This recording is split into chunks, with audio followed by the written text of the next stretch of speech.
Assalamualaikum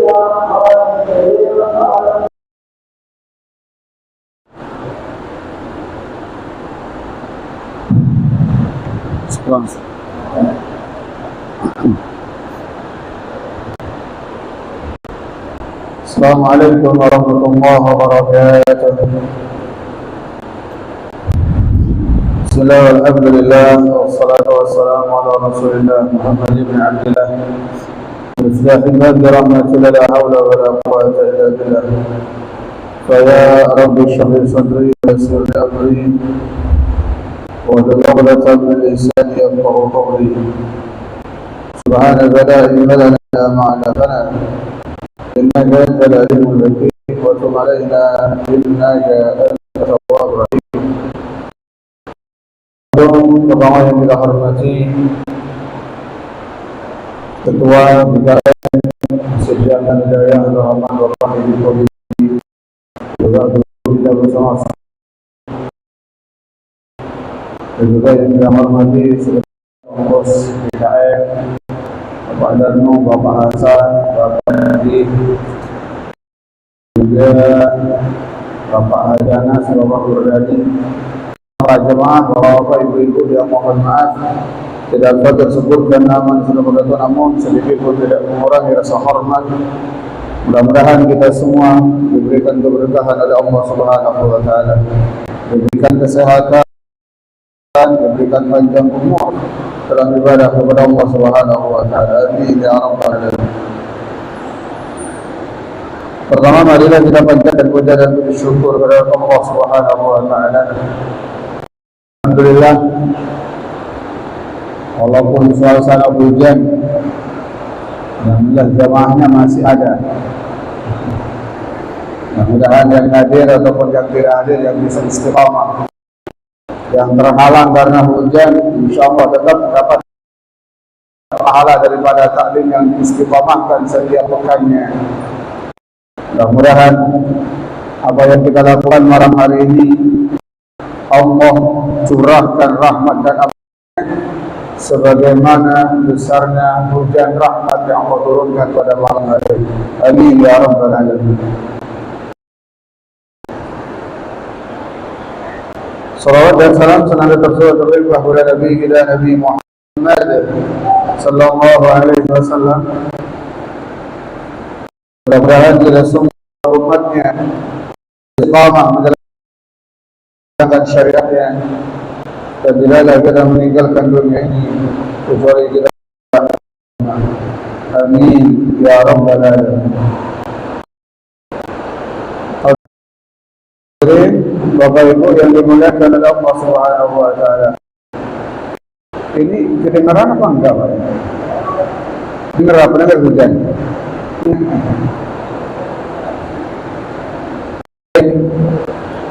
Pada kesempatan malam hari ini, apa biar ada hujan, turunnya hujan dan hujan yang berkah, hujan yang bermanfaat. Amin ya rabbal alamin. Pada kesempatan kali ini kita akan merestart kembali kajian kita berkaitan dengan kajian fikih, karena lebih khusus di bagian rukun Islam. Rukun Islam yang pertama adalah membaca kalimat syahadat. Yang kedua adalah salat. Maka fikih yang berkaitan dengan salat insyaallah akan kita bahas. Bahkan sudah kita ulang-ulang. Ini kalau nggak salah yang ketiga kali mungkin. Kemudian yang ketiga berkaitan dengan rukun Islam, yang ketiga berkaitan dengan zakat. Maka kita bahas fikih zakat. Kemudian yang keempat, rukun Islam yang keempat adalah berpuasa di bulan Ramadan. Maka kita juga membahas tentang yang berkaitan dengan syarat sahnya rukun juga daripada puasa kita, baik puasa sunnah maupun puasa wajib. Kemudian yang kelima adalah haji bagi yang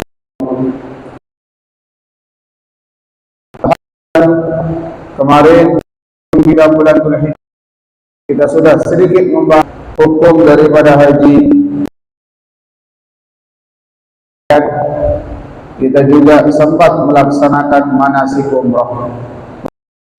Ilmu yang kita telah pelajari berapa tahun sampai dengan detik ini senantiasa ilmu yang bermanfaat, sehingga ibadah kita tidak hanya banyak, tidak hanya kuantitasnya, tapi mudah-mudahan bertambah kualitasnya, sah dan diterima oleh Allah Subhanahu wa taala.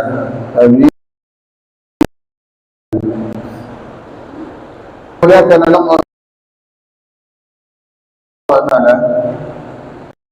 Seperti biasa kita menggunakan Al-Fakir rangkum kesimpulannya dan dijadikan PowerPoint. Itu adalah kitab Fathul Qorib, syarah dari kitab Takrib.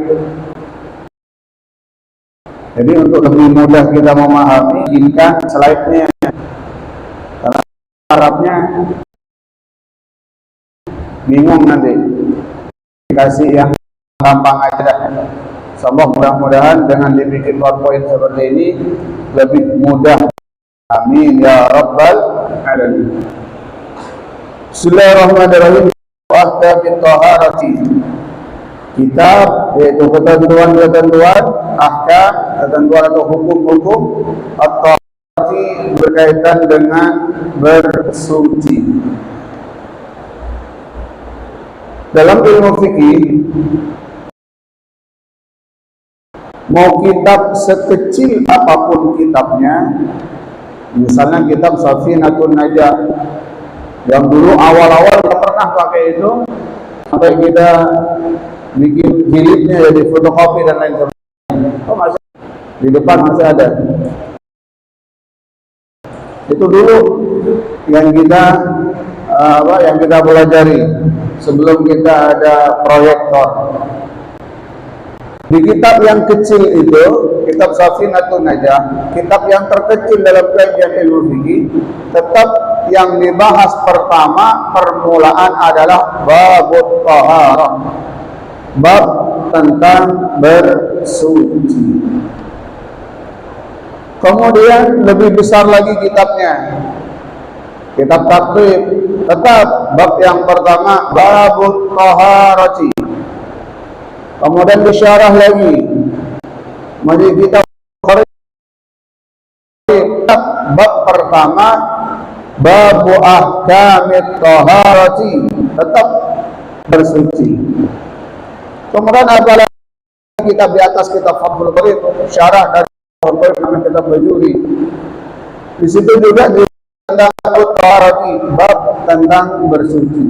Jadi kesimpulan dalam bab fikih, semua kitab fikih kalau buka bab pertama pasti bab tentang bersuci. Karena itu adalah kata pembuka.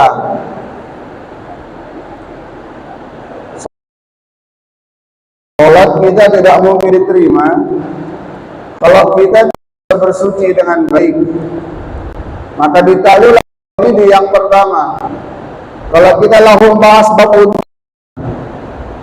kemudian kita tidak bahas bab taharah yang lebih mendasar tentang air, macam-macam air yang digunakan untuk berwudu, maka nanti walaupun wudunya udah cakap, menyempurnakan dengan sunnahnya dalam kita berwudu, tapi tentang bab air tidak dibahas terlebih dahulu, nanti bisa jadi wudu kita tidak sah. Karena yang kita berwudu bisa menggunakan air mustakmal, air yang berubah dan lain sebagainya. Ini dalam ilmu fikih yang dibahas pertama adalah apa? Bab bersuci.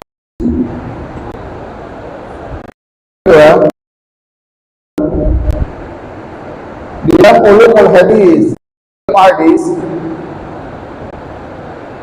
pasti yang pertama dibahas adalah babul tazkiyah atau babul ikhlas, tentang ikhlas, kebersihan hati. Jadi kalau kita buka hadis, mau kitab Arba'in An-Nawawi misalnya, atau kitab hadis Riyadhus Shalihin, yang biasa dikaji oleh guru kita, oleh Habib Gaf, setiap hari dari subuh. Kita buka halaman yang pertama, pasti membahas tentang an-niyah, babun niyat, bab kebersihan hati, yaitu bab niat. Semua kitab hadis tentang kebersihan hati. Mau hadis apapun pasti yang pertama bab kebersihan hati, bab niat. Makanya biasanya hadis yang paling masyhur itu hadis dari Sayyidina Umar radhiyallahu anhu yang berbunyi innamal a'malu binniyat. Dapat dipastikan tuh, semua kitab hadis pembukanya ada hadis itu, hadis tentang kebersihan hati. Kalau fikih bukan hati yang dibahas, itu membahas tentang zahirnya saja, tentang luarnya saja. Wudu bagian luar, mandi besar bagian luar, sebab bagian luar. Beda bab hadis misalnya, berakhlak itu yang dibahas adalah tazkiyatun nafsi, kebersihan jiwa, kebersihan batin. Kita malam Selasa kita belajar kebersihan zahir. Malam Ahad kita belajar lagi tentang kebersihan batin kita, tentang akhlak. Mudah-mudahan dengan kita fikihnya kita pelajari, ilmu akhlak, ulumul hadis dan lainnya kita pelajari, Allah bersihkan kita lagi. Amin ya rabbal alamin. Baik. Wa taharatu, apa yang disebut dengan taharah, yaitu bersuci. Lugatan menurut bahasa, an-nadhafah, yaitu bersih. Pengertian bersuci itu, pengertian suci itu menurut bahasa adalah bersih dari kotoran. Karena identik sesuatu yang suci itu adalah yang bersih dari najis, suci. Maka definisinya adalah at-taharatu lughatan an-nadhafah. Kebersihan itu, kesucian itu, at-taharatu, dan yang dimaksud dengan taharah, suci itu adalah an-nadhafah, yaitu bersih. Rasulullah sallallahu alaihi wasallam, at-tahuru syatrul iman. Suci itu, at-tahuru kebersihan itu, syatrul, sebagian dari iman. Bersih menandakan seseorang menjaga, orang yang menjaga kebersihannya baik zahir maupun batin, tanda menjaga keimanan. Tanda berarti dirinya, ciri orang beriman itu menjaga keimanannya, bersih. Apalagi pokoknya badannya bersih, pakaiannya bersih, ciri dari orang yang beriman. Maka orang beriman kalau ingat hadis ini tidak akan mudah untuk buang sampah sembarangan, lagi sampai menghambat saluran air. Dan sedikit banjir, kenalah yang lain. Orang beriman menjaga kebersihannya. Maka ulama, ini adalah perkataan dari bahwa an-nadhafatu minal iman. Ini bukan, kebersihan itu bagian dari iman. Jadi kalau kita jaga kebersihan kita, ciri iman terang. Tapi kalau kita tidak menjaga kebersihan, maka keimanan kita dipertanyakan. Kemudian wa amma syar'an, dan adapun pengertian taharah bersuci istilah, fa fiha tafsiru katsiratun, maka di dalamnya ada penafsiran katsiratun, yang ulama berbeda pendapat definisi suci itu. Maka diambil satu di sini, di antara yang sekian banyak itu qauluhum, sebagian dari perkataan ulama,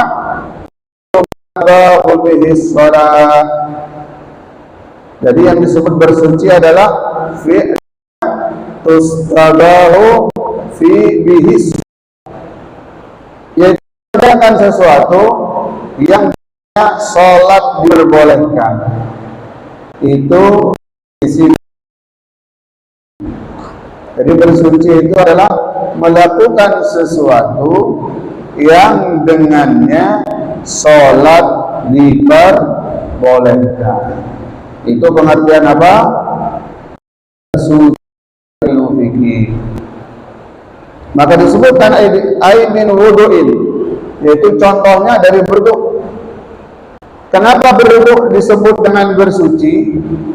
Karena orang kalau tidak punya wudu, dia berhadas kecil, karena berhadas kecil dan tidak punya wudu, maka orang ini tidak diperbolehkan untuk sholat. Maka dia wudu dulu, dengan wudu maka boleh sholat.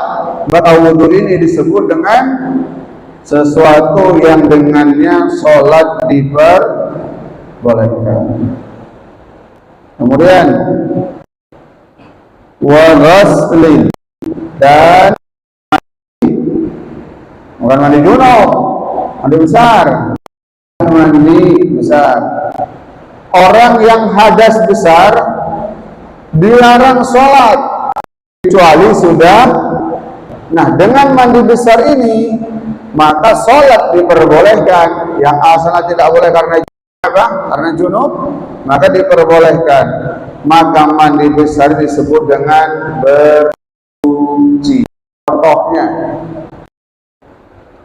Kemudian wa tayammumin, dan contoh daripada bersuci adalah bertayammum, yaitu menggantikan air wudu maupun di dalam apa?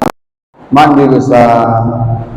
Kalau nggak ada air atau ada hujan lebat, tapi kita tidak boleh kena air, demam tinggi, airnya dingin sekali, lagi musim hujan ke puncak, nggak kuat dinginnya, kemudian mau nggak bisa, nggak kuat, atau dan lain sebagainya, tidak mungkin menggunakan air, maka diperbolehkan dengan bertayammum, gantinya air yaitu menggunakan. Itu adalah contoh dari taharah, contoh dari bersuci. Kemudian wa izalatin najasati, dan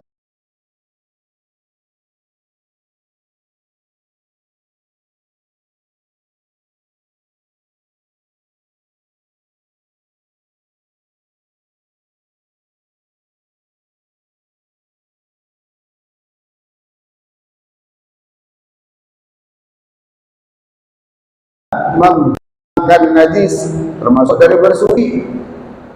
Kaki kita kotor, ada najisnya, kemudian kita sucikan, maka itu adalah bersuci, atau dalam bahasa Arabnya adalah taharah.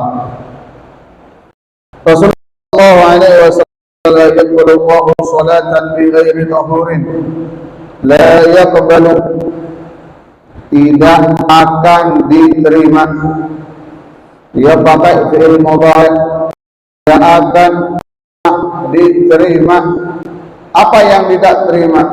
Salatan, salat bitahurin, tanpa bersuci terlebih dahulu. Tidak akan salat kita, mau salat apapun itu namanya, kalau sholat kita tidak didahului dengan bersuci. Apa yang dimaksud ini adalah bersuci yang benar, bukan asal wudhu, bukan asal mandi besar. Benar wudhunya juga mandi besarnya. Kemudian apa yang akan kita bahas nanti, ada 3 poin yang akan kita bahas, yaitu dalam bersuci 3 benda yang dapat kita gunakan. 1, air sebagainya. Kemudian debu untuk bertayamum. Kemudian yang ketiga adalah batu dengan beristinja, kotoran, nggak ada air.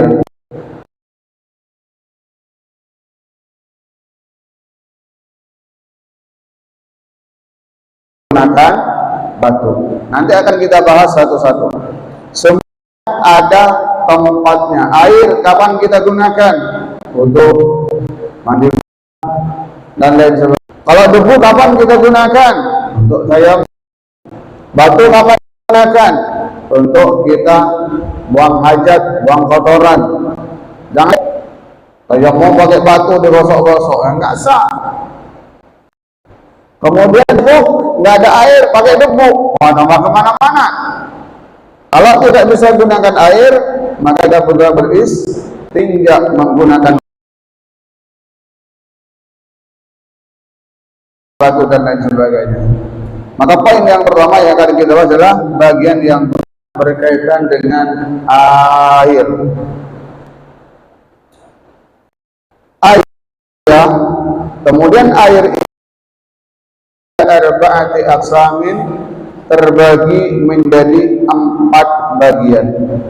Jadi kita harus paham air yang ada di permukaan bumi ini tidak lepas dari 4 kategori. Mau dia turun dari langit, mau dia bersumber dari bumi, mau dia sudah berubah tercampur, pasti tidak lepas dari 4 nama ini. Apa yang pertama? Ahaduha, air itu tahirun fi nafsihi mutahhirun li ghairihi. Air mutahhir. Yang pertama adalah air suci, mensucikan. Ghairu makruhin, yang tidak dibutuhkan penggunaannya. Ini yang pertama adalah air suci mensucikan, tidak makruh digunakan. Karena nanti ada air suci tapi tidak mensucikan, karena sudah ada qayyidnya, ada batas predikat. Air kelapa suci, nah kita minum tapi tidak boleh buat wudu. Kenapa tidak boleh? Karena dia sudah punya nama tersendiri, bukan air mutlak. Mau ditaruh dimanapun air kelapa, air kan ada nama itu air sumur. Beda. Air sumur itu kalau kita taruh di tempat mandi, jadi air tempat mandi. Kalau buat masak, ya air kita buat masak berubah. Taruh di gelas, jadi air minum dan lain. Tapi kalau kelapa nggak bisa. Mau ditaruh di gelas tetap kelapa. Taruh di mangkok tetap kelapa. Di es tetap kelapa. Direbus tetap kelapa. Beda dengan air. Air mutlak itu air yang asli.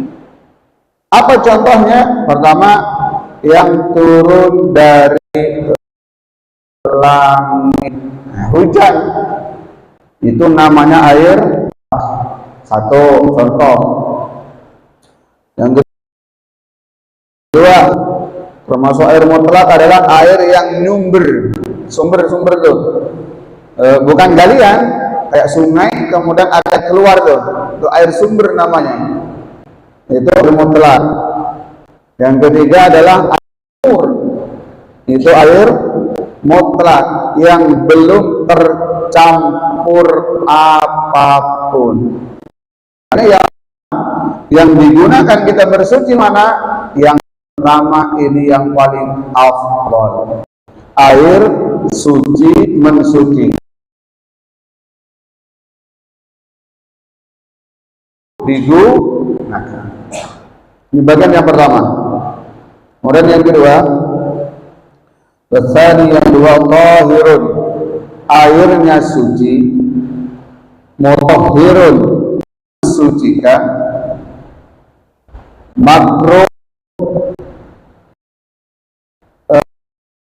dianjurkan. Makruh itu tidak diperbolehkan, bukan tidak sah. Lebih baik jangan dipakai. Makruhun, makruh hukumnya isti'maluhu, menggunakan air tersebut. Untuk apa? Di badan, la fi, tidak dipakai. Yang model pertama tadi air suci dan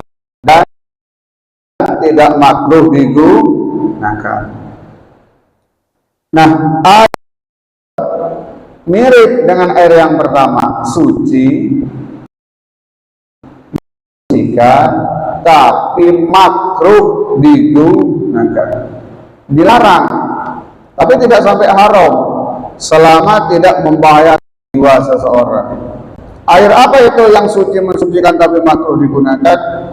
Bahwa al-ma'ul mushammasu ay musakhkhar ta'thiri,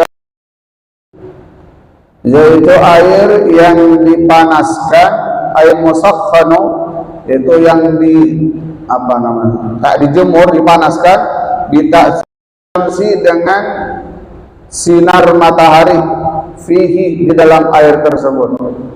Jadi yang kedua, air yang dipanaskan dengan matahari secara langsung. Nah, itu makruh untuk digunakan. Kemudian wa inna yukrahu sya'an bi qadri harin fi ina'il muntaba'in illa ina'an naqdain li safa'i jawharihima wa ila barada zalat. Kemudian, apakah semua air yang terkena panas sinar matahari itu makruh? Enggak. Yang makruh itu ada 3 syarat. Apa yang pertama? Daerah, maksudnya air panas itu sinar matahari di daerah yang bercuaca panas sampai di 40 sampai 50 derajat. Dan kalau di Makkah Madinah atau di Australia atau bahkan di India itu kalau di musim panas 50 lebih, terus sampai naruh telur itu di muka itu matang gitu, saking panasnya. Maka kawasan-kawasan yang daerah seperti, kemudian air yang dipanaskan dengan sinar matahari di cuaca seperti itu, itulah syarat yang syarat. Air berada di wadah dua logam mulia, emas dan perak. Kalau terbuat dari emas perak, kaya apa? Tanah kayanya. Panas airnya, dipanaskan begitu, misalnya panas sampai 50 derajat, itu tidak. Kenapa? Karena emas dan perak ini hanya kalau kena panas tidak, bahasa kita tidak gampang karat. Karena yang dimaksud ini adalah logam selain emas dan perak. Apa ilahnya? Ilahnya adalah ada apa namanya, karat. Kan biasanya kalau kita dulu minyak tanah itu kan pakai drum. Kata orang sini apa drum ya? Besar itu minyak tanah dulu waktu listrik belum masuk. Nah, itu kan suka dilubangin tuh buat nampung air hujan. Nah, kalau kena panas terus itu akan keluar kelembung. Biasanya kelembung itu di samping-samping dinding drum itu mengeluarkan karat yang kelupas. Nah itu yang bahaya. Jadi kalau tidak terkelupas kan timbul pertanyaan sekarang seperti ini. Jadi kita harus tahu ilahnya, penyebab makruhnya itu apa. Nanti di belakang dibahas adalah berkaitan dengan bagaimana dengan alat pemanas yang apa namanya, yang suka ada di rumah-rumah yang punya, di rumah yang punya, orang yang nggak punya nggak ada.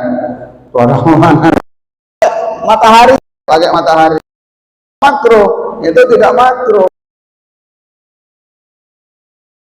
karena bahannya memang udah didesain tidak berkarat, kecuali setelah diteliti, oh itu berkarat, kemudian airnya berbahaya bagi kulitnya, apa bisa jadi makruh itu.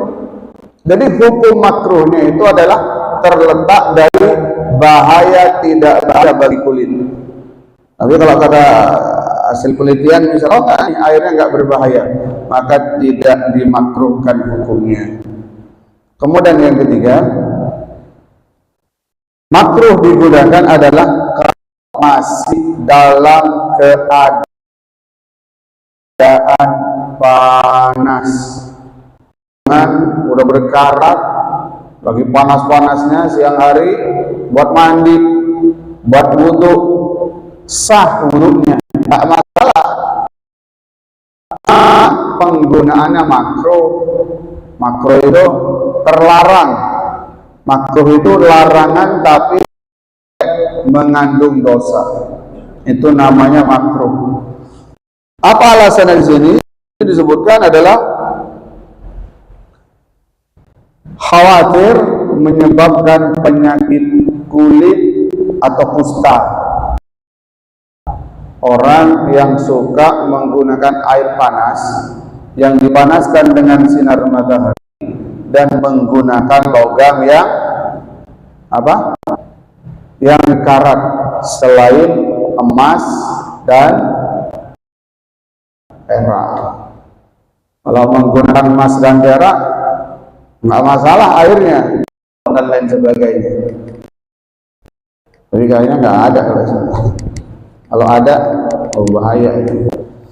Baik hadirin, muliakan Allah Subhanahu wa taala. Anna Rasulullah sallallahu alaihi wasallam naha Aisyah, mencegah Aisyah istri beliau radhiyallahu anha anil musyammasi, air yang dipanaskan dengan sinar matahari. Wa qala, dan Rasulullah bersabda, innahu, sesungguhnya air yang dipanaskan dengan sinar matahari itu yurisul barasah, mewariskan penyakit kusta, merah, retak seperti ini.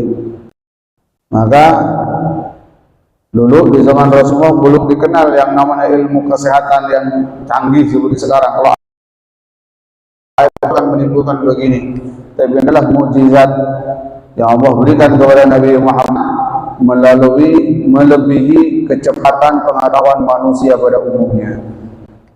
Hadirin Bapak Ibu yang dimuliakan oleh Allah Subhanahu wa taala. Maka ini model air yang kedua. Pertama, air suci mensucikan, tidak makruh digunakan. Kemudian yang kedua, apa yang kedua? Air suci mensucikan, tapi makruh untuk digunakan. Mungkin insyaallah sebelum kita tutup mungkin ada diskusi yang perlu kita diskusikan. Dipersilakan.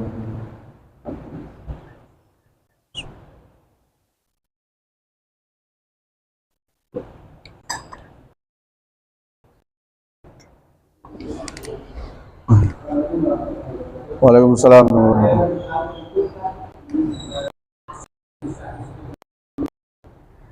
Ya, baik. Berkaitan dengan air di laut, boleh nggak air itu kita gunakan untuk dan sama ada sini.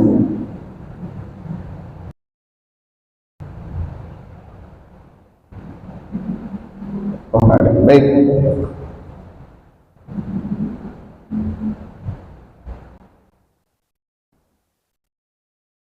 Rasulullah SAW bersabda berkaitan dengan binatang yang ada di laut dan airnya.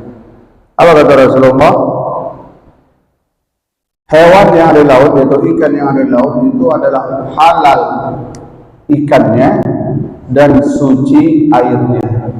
Artinya kalau kita berwudu, boleh kita berwudu dengan menggunakan air laut. Atau mohon maaf, lagi junub, renang di laut, niat menghilangkan hadas besar, boleh di situ. Makanya ketika seorang sahabat juga pernah kejadian naik perahu, naik kapal, kemudian ada sedikit air ini digunakan. Kalau air ini digunakan untuk berwudu, maka dia tidak minum. Maka apa kata Rasulullah? Itu suci airnya, halal ikannya. Jadi boleh kita bersuci dengan menggunakan air laut, karena air laut itu termasuk air yang asli.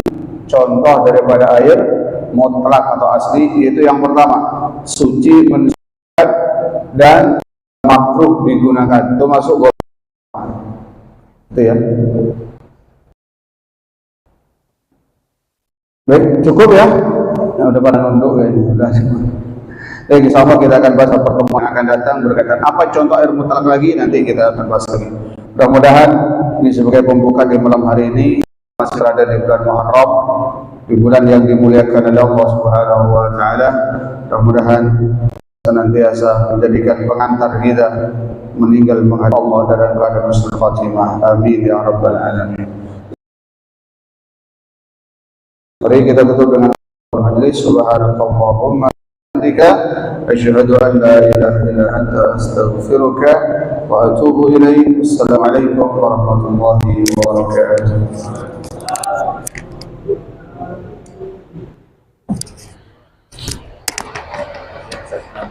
Undangan murah ya.